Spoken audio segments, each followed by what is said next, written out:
Hey everybody, here is the interview with Steve Owen. Just wanted to give thanks to Jason Hunt and the French Lick Fire Department for allowing us to use their facilities to do the interviews. Don't forget to hit the subscribe button, like it if you liked it. Really helps us out a lot, helps us get the information out to everybody. And without further ado, here you go. Thanks a lot. Hello everyone, this is Darren, and like we promised before, that we were going to be doing our interview with Steve Owen, who is sitting right here beside me, and Matt over on his other side. So we're going to do the interview, and we got some of the questions that you guys have put on the Valley Talk page, and some of them that have been submitted through the Google Drive that form submission that Sam made. So we're going to go through those and go a little bit and have our little interview that we talked about. So, Steve. Yes. Nice to meet you. Nice to meet you. How's everything going? Very busy today. I bet. Yes, yes. So, before we get started and everything, tell us a little bit about yourself, so for some of the people who might not know you. Sure. I'm Steve Owen. I've lived here in Orange County for well over 30 years. Married to my wife, Robin, high school sweetheart, took her to prom. Yep. We've been married for 32 years. We have 3 kids. Yeah. All of my kids are grown. Yeah. My oldest daughter, Katie, she's got a child and she's married. She's a hospice nurse. Real proud of that. She lives in Corden. My second daughter, Leanna, is a teacher at Troop Elementary, 6th grade. Cool. She's got 3 kids. And then my son Andrew is a law student, believe it or not. I tried to talk him out of it, but he's a law student up at IUPUI. Yeah, so we got one of them, someone from each one of the families. That's right. Robin's the teacher. Teacher, and I'm the lawyer, and my son took that path. But and I know it's hard to believe, but I have 4 grandkids. Really? Yeah, and I tell you what, being a grandfather is a lot easier than being a father. So you guys are too young for You bring them home, you get to spoil them, and then you just send them back. That's exactly right. That way you teach them the lessons that you went through. That's right. That's right. That makes it a lot easier. So that's me personally. I work, been working over the last 12 years in Floyd County, Indiana. I work for, I think, one of the best prosecutors in the state of Indiana. That's Keith Henderson. Keith and I have had a relationship for quite a long time. He used to be a trooper here in Orange County at one time, believe it or not. But Keith and I was lucky to be chosen by him to be his chief deputy and work side by side with him over the past 12 years where we've really sort of encountered a lot of interesting cases. I know sometimes you might see it on TV, but that's what I've been doing the past 12 years. I've really been a prosecutor for 28 years. This will be my 28th year. Right. Started off right here in Orange County. Yeah. Sort of an interesting story there. I graduated from the University of Florida Law School, and I didn't grow up here in Orange County. Mom and Dad, like many of the people here, they grew up, got married when they were 16, and not a lot of opportunity here, so they went, they moved north and worked in a steel mill. And so Dad's worked in a steel mill. That's sort of how I went to college too. Had the old steel mill scholarship. That means I worked in the summer, saved enough money to go during the school year. But I decided to come back here because I had so many great childhood memories here. Right. All my aunts and uncles, and as a kid we didn't have a lot of money, so we would go to vacation to Grandma and Grandpa's house, which they lived out on Old 145, farm, and boy, I had so much great times. And then of course my aunt Claudia Fisher, you might know her, and Brian and Barry and Beth were my cousins, and Uncle Harry had a farm there, and just so many great memories, so that when I got out of law school I said I wanted to come here and open up my own practice. And people thought I was crazy. And I was, really. I probably would not recommend that to anybody new. But opened up my law practice here, and in a couple of years I was approached to run for prosecutor, and I said okay. Wow. And so at the age of 27, I was only 27, I was elected prosecutor here. Wow. I've been told that was the 2nd youngest prosecutor ever to be elected in the state of Indiana. Wow, so, that's something. Yeah, I always tell people that I really appreciate what Orange County's done for me. You guys gave me a career that I really cherish and love, and don't think I would trade for anything in the world. And so you guys took a chance on me a long time ago and gave me that opportunity and permitted me to blossom. Right. And so I'd like to give something back here. That's sort of what I'm So doing. when you were here, you were elected official from what year? I served as prosecutor here from 1987 to 1998. Okay. So I was elected 3 times here. So for 9 years. No, for Or 12. 12 years. 12 years, sorry. Yes. It's been a long day, folks. It's been That's a all long right. day. Yeah, it has been. Okay. So- So a couple of questions that we had that came in and everything. One of them comes from Bob in French Lick, who was most of the questions that came through were mostly drug related, especially about everything that's been going on in the county, because we've been seeing it in the newspapers, we've been seeing it on TV, so on and so forth. His question was, he actually has 2 questions, was that meth is a big problem, and what would you do to help reduce meth manufacturing use rate if you were elected if you were elected as the official? You know, drug abuse and drug addiction is a difficult question. Yes. And it's a difficult problem. And if I could certainly wave the magic wand that would eliminate addictions and eliminate people from going into that crime and that criminal activity and that destructive, it's a very destructive route that people take. If I could do that, I wouldn't be here. Right. I would probably be in Washington, D.C. or something. I don't know, I'd be emperor. You'd something. I You need the magic scepter. And, you know, this is something that we have dealt with over the past 28 years. I can tell you that, you know, I used to be prosecutor of Crawford County when the meth explosion really hit in Indiana, where we had these huge meth labs, I mean huge meth labs, that were being made by individuals. And, I mean, they were exploding houses in large quantities. Right. And just... so, you know, we've tried to deal with these problems in different ways.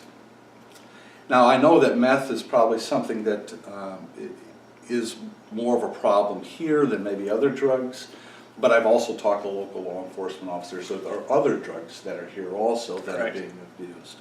And the only reason why I'm saying this is I know that a lot of our citizens here focus on meth, because meth is a very destructive drug.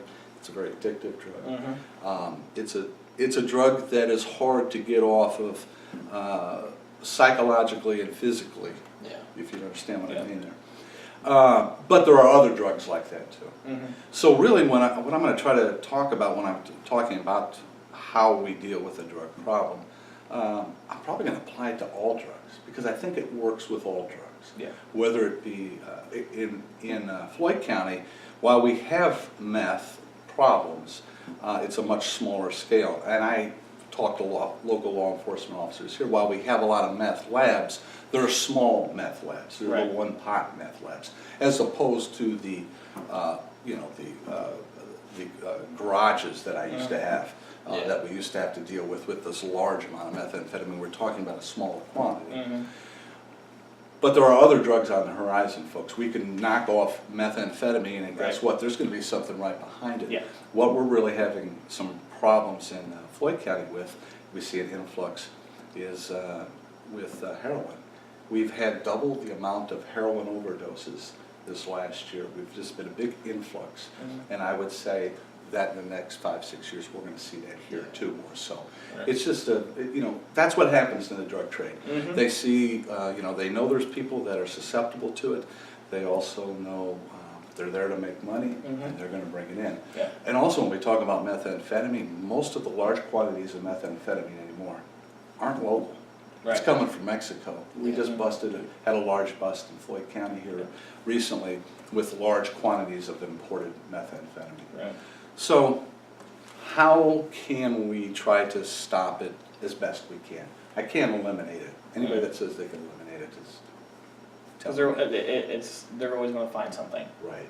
What we have to remember about drugs is that the reason why people take drugs is because it makes them feel good in some way. It gets them high. It gives them a pleasurable experience. Now maybe that's a way to get out of feeling bad. Maybe their lives are depressed. But a lot of these folks are doing it because they like it. And it's fun. And so what my philosophy is always sort of maybe twofold. We have to try to deal with the addiction problems that come with the use of drugs. And we also have to make it very uncomfortable for people to use drugs in the county so that, okay, we have this pleasure part of it. It's my job to bring the pain part of Right. it and to make that part of the equation. And the same goes with the dealers. Mm-hmm.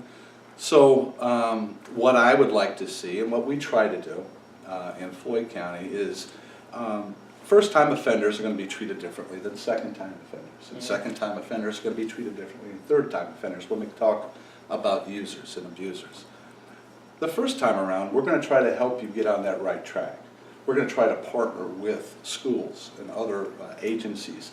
We have drug and alcohol facilities throughout southern Indiana that do excellent work.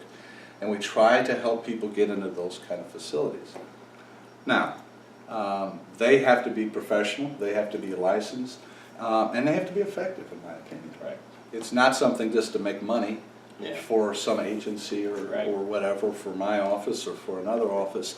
I want to see some effective measures of progress from those individuals that we send to those programs. Right. And I'm going to demand that. Right. So that's one part. We want to try to treat those people that need help. Mm-hmm. The pain part is that, you know, you're not going to go to prison the first time that you commit a minor offense. That's nonsense. I'm not here to ruin people's lives. I'm trying to help them get out of those problems. Mm-hmm. But if you keep reoffending, there has to be a punishment. Right. There has to be, if a criminal thinks that they're going to be released when they're arrested, they're not going to stop using, they're going to keep using. Right. If they think that even if they're convicted, they're not going to get any jail time, well, they're going to keep on doing it. And if they really think that, hey, I can even take this to trial, and I'll win, they're going to make a life out of that. Right. So what my job is that people are going to be held accountable for their actions.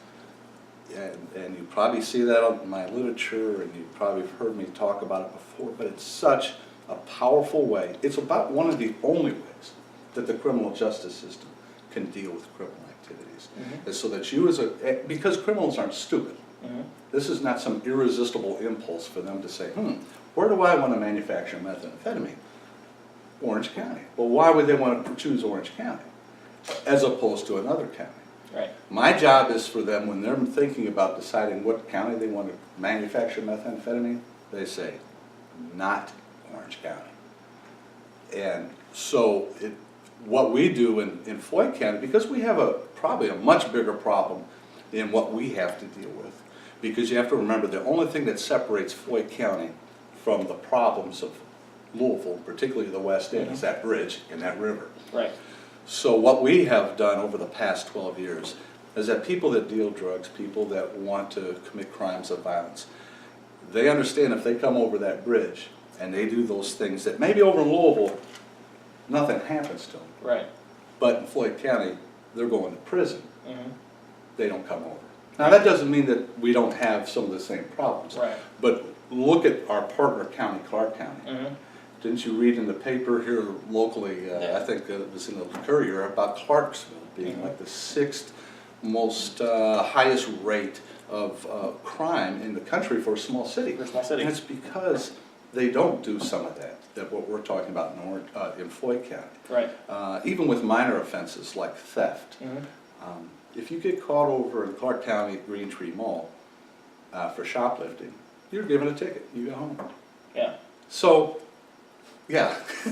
Yeah. You know what we do? You're going to jail. Right. You're going to jail. You're going to get picked up. Now, not everybody that shoplifts is a felon and should spend a lot of time in jail. But people know that. Right. You understand what I mean? Yep. So that carries over to those that are dealing drugs. Right. We have had several operations with the federal agencies where we're trying to get people to come to Floyd County, and they say, man, nah, we ain't going over there. Them guys are crazy. We're staying over in Louisville, or they give it to a mule that will come over, and that poor sap then winds up doing 10 years. Yeah. That's what I think needs to be done here in our county. And also something that we do is we coordinate efforts with law enforcement agencies. You said you were reserve? I'm on the reserve. Yeah. Reserve. You were involved in law enforcement? Nope. I think one of my best attributes is I'm able to bring people together, and we can work together. In Floyd County over the past couple of years, we've had a few of these big drug busts. Now I know people sometimes think, well, that's all politics and so on and so forth. But we do it intentionally to send the message to the bad guys that we're out there and we're working together. All the law enforcement is together on the same page, and we're out there and we're going to get you. The first one that we did a couple of years ago was rather large. It was a large, we were focusing on maybe the mid-level dealers. So they were pretty big cases. And so every one of those people got 15, 20, 25 years. So we were really sending some bad guys away. Right. The most recent one, we focused on the small dealer. Just so that people know, and before they decide that they're going to sell their prescription pain medicine, or they're going to get a pop bottle and get some pseudoephedrine and make, they're going to say, you know what, is this worth 6 years of my life? Right. No. So that's sort of how I look at it. We maybe look at trying to get the services to the people that need it and try to be there for them as a community. We're going to hold people accountable for their actions, and then law enforcement, we're going to work together. And we're going to try to do positive things to hold people accountable for their actions. Right. So. Well, that works. Okay. And then another question we had was somebody anonymous out of Paoli, and it's see, they'd like to know why you think you're a better choice, and if you feel any changes need to be made in the way the office operates. Okay. It's always hard when somebody says, well, why do you think you're better? I don't know if I'm better. I don't know if I'm better than anybody. You know what I mean? I just am who I am. Right. I've done this for a long time, and I've had a lot of different experiences in prosecution. I've handled all different kinds of cases. I've handled cases here, everything from a DUI to a deer case, I've tried those, to triple homicides. And I've had different jurisdictions I've been in with, different judges, and different defense attorneys.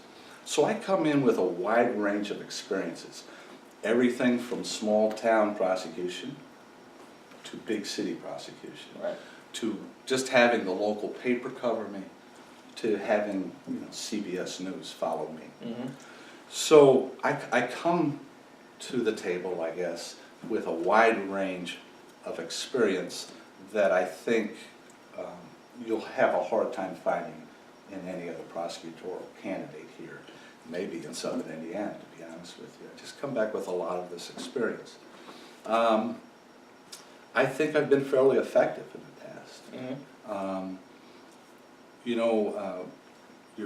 I feel fairly lucky to have been as successful, but when we were here for 12 years, I never lost a jury trial that went to the jury, and they actually got to determine it. And we're talking about murder cases. I had 3 or 4 murder cases during that time frame. And since then, I always like to point out that while I didn't lose a jury trial during that first 12 years, I have since. And but that's good. You learn things from that made me a better prosecutor. I'm a much better prosecutor today in 2014 than I was when I left this county in 1998. So would you say going to Floyd County that you learned that it strengthened you? Oh gosh, I'm so much better. And I know people. Generally, we have, when I've been going door to door, I'll see people that remember me, hey, I was on this jury, or hey, remember? And I'm very happy that people have generally positive feelings about it. But I always say, hey, wait till you see me in the courtroom now. I really enjoy that. I've developed new techniques.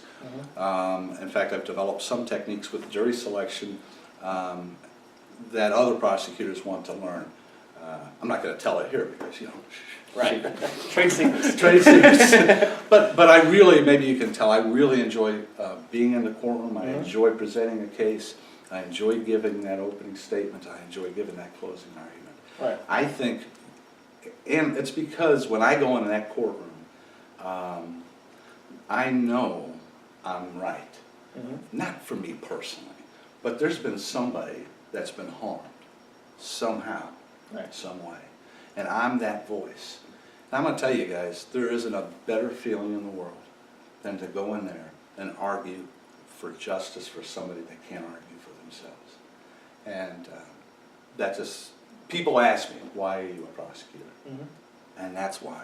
I mean, just that feeling that you have done something positive in your life to positively affect somebody in their pursuit of justice, particularly when they've been harmed. When we talk about, today, I was sort of tired coming in because I'm prosecuting a case where an individual fired a flare gun into a project house and killed 3 kids. Oh, wow.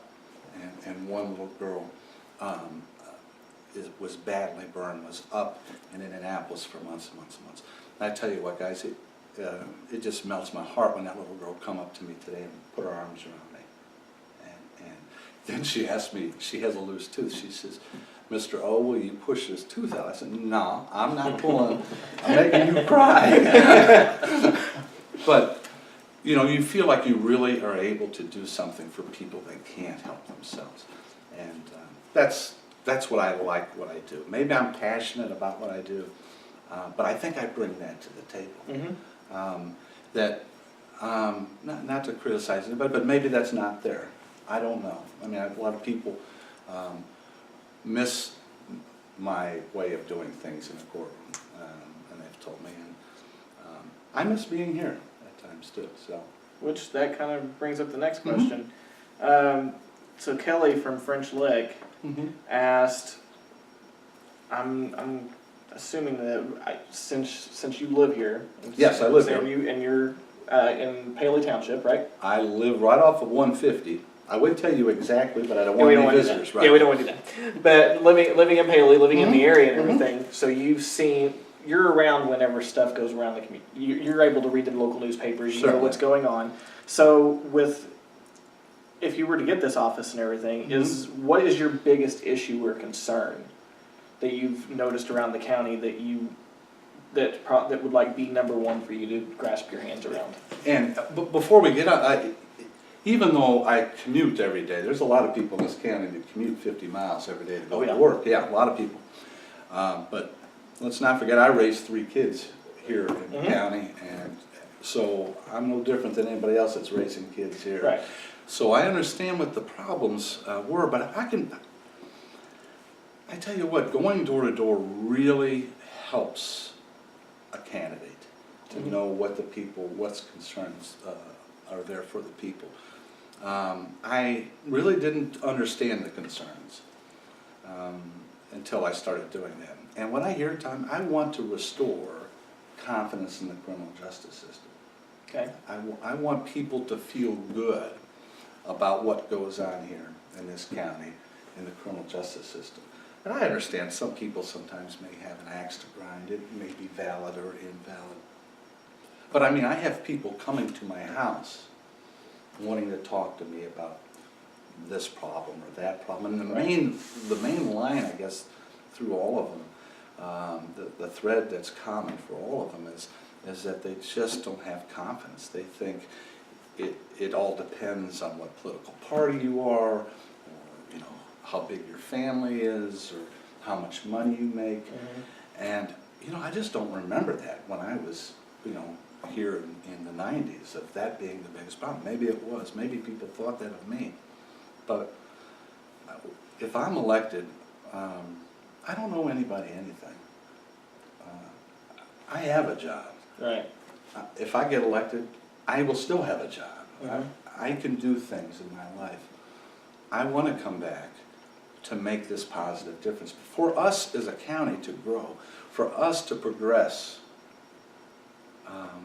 we have to have a system of justice that works for everybody, that everybody is happy with. Right. We spent a lot of money on that courthouse on that square, but that's just a building. That courthouse should mean something. Right. When we drive around that courthouse, we should think, yeah, that's where justice is done. That's where anybody can go and be treated fairly, and be treated equally. That anybody seeking justice out of the system can go and feel confident that their employee, that I'm an employee of the people, that their public servant will serve them well. So the people that I'm going to work for is the average Joe.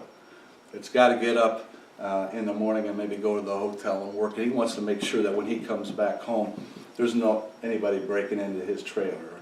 That when he puts his kid on that school bus, you know, they're not going to be accosted by somebody at the school trying to sell him drugs, or his wife isn't going to be touched in an inappropriate way while she's at the store.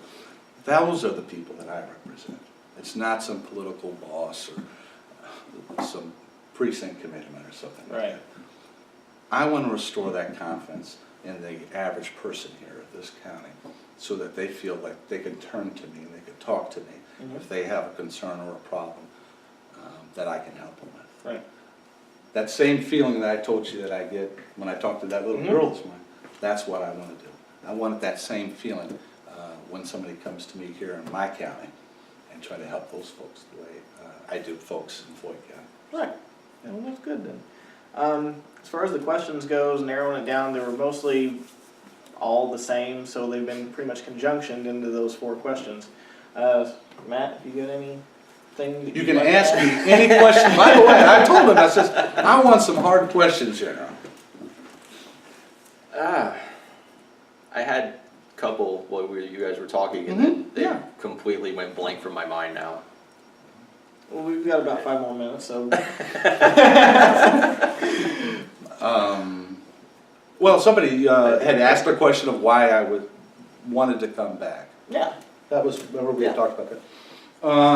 I can tell you that, I'll just be honest, originally it was for me. It was so I don't have to drive 50 miles in the morning and 50 miles in the evening. What a lot of people don't know is that the prosecutor of Floyd County gets paid the same as the prosecutor of Orange County. And the chief deputy prosecutor of Orange County gets paid the same as me. So, I mean, when you look at it that way, it's probably a little bit convenient. Convenient, and I didn't get a cut in pay, I might even get an increase in pay. But that was originally, you know, that's my thought. And certainly it's a job for people. Kelly Menton wants it for the money too. Nobody's going to do it for nothing. But I tell you, after talking to the people, I'm really energized in trying to do this positive stuff. To do something, I mean, my financial position ain't going to change any. Right. But I really think I can do something good for this community. One of the things was I'm going door to door is compared to 1998, the last time I went. There was 3 things. I told my wife there's 3 things I've learned since 1998 about going door to door. 1, I'm not as young as I used to be.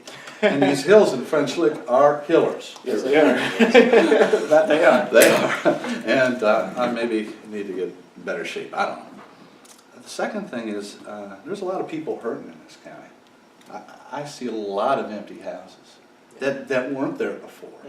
In areas that when I left, when last time I politicked in '98, were filled with families and they're doing good. It's just amazing to me the number of houses out there that are empty or dilapidated, and the number of people that are hurting. Yeah. And there is more here, so it's somewhat frustrating for me. And so I would like to help. And I think part of my job, what I can do and my abilities, is trying to be a leader when it comes to the criminal justice system so that people feel safe and secure in their homes. And then the last thing that I found is that people really are upset with the criminal justice system, would like to see some changes, would like to see something new. Don't like to see the same people in the paper over and over and over again, or the same people that get arrested on Monday are out on Wednesday. It's the same 20 names in the paper every week. And that's a common problem everywhere. When we first got into Floyd County, we picked out some of the troubled fake names, and it was my job to make sure they were incarcerated. And which you can do, you just have to work at it, you have to be determined in doing it. So, I guess it started off for selfish reasons, more so, no more selfish than anybody else. I think most of these people Right. are running for the job. Yeah. But I think now I'm just more committed to trying to do something positive for the county and to see a change. 4 years from now, you know, who knows, I may run, I may not. Mhm. But what I want, because these jobs aren't mine forever. I don't, Right. You know, some people think it is, like, you know, once you're elected, then you're Mhm. supposed to be elected forever. Right. You're not. We serve for the people for a period of time. Mhm. And at that period of time, you make the decision what you want to do. But in 4 years, what I want to be able to do is say, I have been successful. We live in a safer community. Mhm. We are holding people accountable. And we feel better about our criminal justice system. And we feel proud to be, have Steve Owen as our prosecutor and have him represent us in the court. And you being deputy prosecutor down in Floyd County and starting off with the prosecutor here in Orange County before you went down there and having that experience, bringing that back to the table, is that something that you feel that you can accomplish? Oh, yes, yes, very much so. And really, in part of my duties in Floyd County is not like it is here. Mhm. You know, it's a little bit different position. As chief deputy, I'm responsible for the supervision of the other attorneys Mhm. and also some of the staff. I'm also assigned all the big cases that you see me doing. So the more complex cases, that's my job, and then there to assist the others. So I know about the operation of the office. Here's the cool thing about where I work now, and this is what I want to bring here. We don't ever talk about politics. When we get a charge in, we don't care. We don't know. We don't know what color they are. We don't know who they voted for. Right. What we do is we evaluate that based upon what they've done now and what they've done in the past. And then we have this goal of holding people accountable. And I know I can do it here if given a chance. Okay, very good. Time is almost out. Matt, you have anything further? I got nothing. Come on, something big, something Most of my fighting. prosecutor things come from Law and Order, so I'm really not good at this. Well, Steve, It's not quite as sexy as that was Law and Order. Yeah, But if you want, Steve, you feel free if you want to say anything to the people. I think I've said it. There you go. Okay, well, guys, this has been Steve Owen, and also once again we want to thank the French Lick Fire Department for letting us use this wonderful space down here and setting up with everything with Jason Hunt. So if you guys ever see him, tell him that you guys said Give him thank a big you. thank you. Big thumbs up and all that good stuff. And our We next should have one Kelly Minton soon. I'm not going to say when because we don't know. Yeah. Here's It's one been- thing though I would like to say. Yes. That I think this is a great idea what you guys are doing. And one of the things I think would be really neat is to have more public officials sit in front of a camera Mhm. and having the people ask them questions. That's the goal. No, I think- really, I mean, well, what's that's- wrong with that? That's kind of what we're What's wrong with starting that? I don't know. That's why we wanted That's to. where I work for them, right? Mhm. Ask me a question. I mean, Yeah. I told you, right? Ask me a question. Just like, Yeah. That's eventually going to be the goal that we're hoping to get to, because since you It's kinda guys have like thrown out the So we're questions. just using you as a guinea pig for Well, the first one. well, you may use me if I get elected. Maybe we can work up something where the people can call in or they can send Yeah. messages and I can try, because I think that's important for a political leader, We can do a live no matter what you do, but that the people know what I'm doing and they know why I'm doing it. Mhm. I see a lot of times prosecutors get themselves in trouble because they're not communicating well with the constituents Mhm. of why they're doing what they're doing. I want to avoid that. I'm going to be a very transparent guy that when I do something, if you have a question, you can come in and talk to me and ask me why did you do that. And me and you may not agree on what I did, but you're going to know why I did it. Why you did it. And that's the important thing. Yeah. And then, you know what, if you don't like what I did, don't vote for me next time. You know? And that's the way it beauty should of work. That's the elections. beauty of democracy. Mhm. So I mean, I think this is a good idea, and with the technology that we have nowadays, I don't know why we can't do it. Exactly. And then one of the big things that we had that we found out, thankfully with YouTube, and I think Matt and Sam ran across this one, and me having a YouTube channel, I didn't even realize this, but they opened up the live streaming option on it now to where anybody can live stream, where you don't have to have a certain amount of people. So you can do that now. So we have the option with the Valley Talk YouTube channel. We can go in, and as long as we have an internet connection somewhere, which wherever we go we usually have one, if not, technology allows us to make one. and we can have the internet and start doing live streaming events for different stuff and so forth, like we were talking about with like the Renaissance Fair and stuff like that. With that's already happened, but stuff coming up, we can start doing that stuff now. So that makes it a little bit easier. And with you guys, we're at almost 700 now.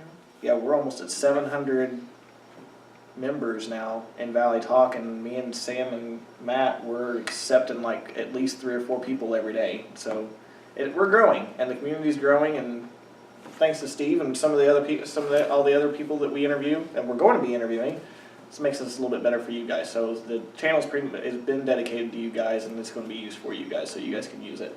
Great. Well, thanks guys for having me. Thanks you. for asking me. Thank you very much. All right. I appreciate it. All right. And guys, we'll have the YouTube channel and everything up, and if you guys like it, make sure you guys let us know.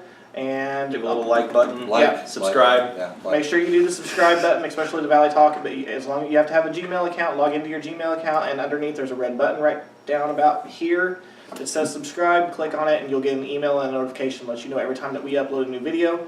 And make sure you click the thumbs up so that we know you liked it and everything else. See you again whenever we do Kelly Minton. That should be our next interview. Until then, talk to you later. Have a good one, guys. See ya. Bye.